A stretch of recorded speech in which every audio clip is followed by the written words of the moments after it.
Welcome to DTV. I'm Phoenix City Councilman Daniel T. Valenzuela.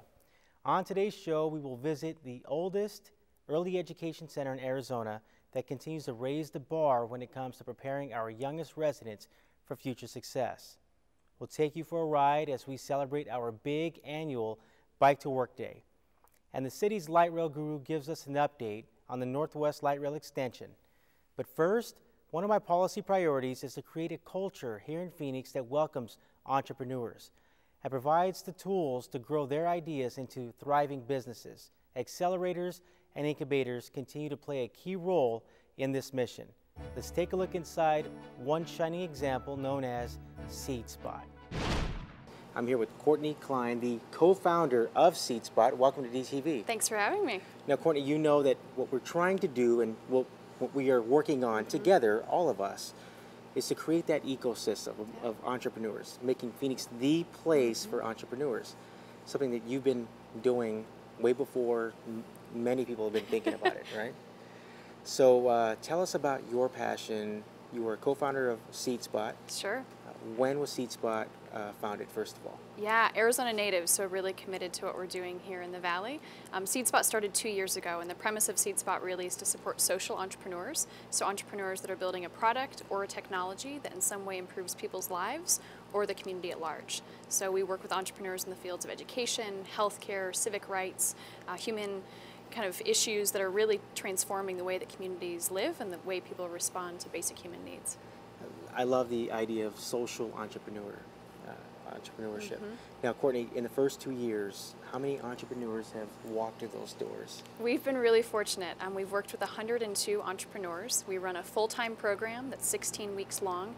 We take entrepreneurs from business formation, making sure they have customers, making sure they understand what their budget looks like, what capital needs they have, and really preparing them to enter the market. And we also run a Monday evening program for entrepreneurs that might still be at the idea stage, trying to figure out what it is they're trying to do, and we work with them to refine the concepts so that they can enter into one of our future programs or take the idea to life. Now, all of that is done during the application process, right? We have 2 a year, so we run an application process twice per year. We run one full-time program in the fall and one in the spring, and we culminate both of those programs with what we call Demo Day, a large publicly attended event where the companies get up on stage and pitch their ideas to a live community audience for 3 minutes. It's kind of scary. It is. Right, but it's one of those sink or swim. That's what entrepreneurship is all about. It right? is. You have to believe in what you're doing. Yep. And we're a better community because of it. Now, Courtney, you know, we hear about social entrepreneurs, and what exactly does that mean? Give me some examples of the industries that have been represented in those that have come out of SeedSpot. Yeah, so we really look for the entrepreneur that's defined a social need, so a problem that they're trying to tackle in the world. So it could be in education, it could be in healthcare, environmental issues, energy, human rights, issues that are really pressing to the community. And then we look for their ability to generate profit. So how can they have both social impact and profit, so a sustainable revenue model. So we look for companies, we work with both for-profit and non-profit, but we hold the ventures to the same criteria that they can do both.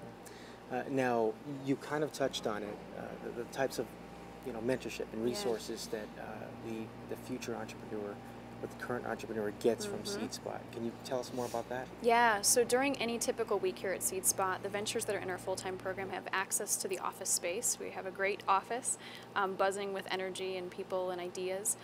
We surround them with mentors, so they have a network of mentors, either industry experts or entrepreneurs that have been there, done that come in and share their stories and advise and coach the entrepreneur through the process. And then really this peer-to-peer network. So we rely on the collective energy of entrepreneurs being in the same place, sharing ideas, best practices. And then we lean on the community. So we have a network of corporate partners, law firms, banks, accounting firms, digital agencies that come in and provide content, they teach, they lecture, they mentor, they coach. So it's a community of people supporting social entrepreneurs. It certainly is.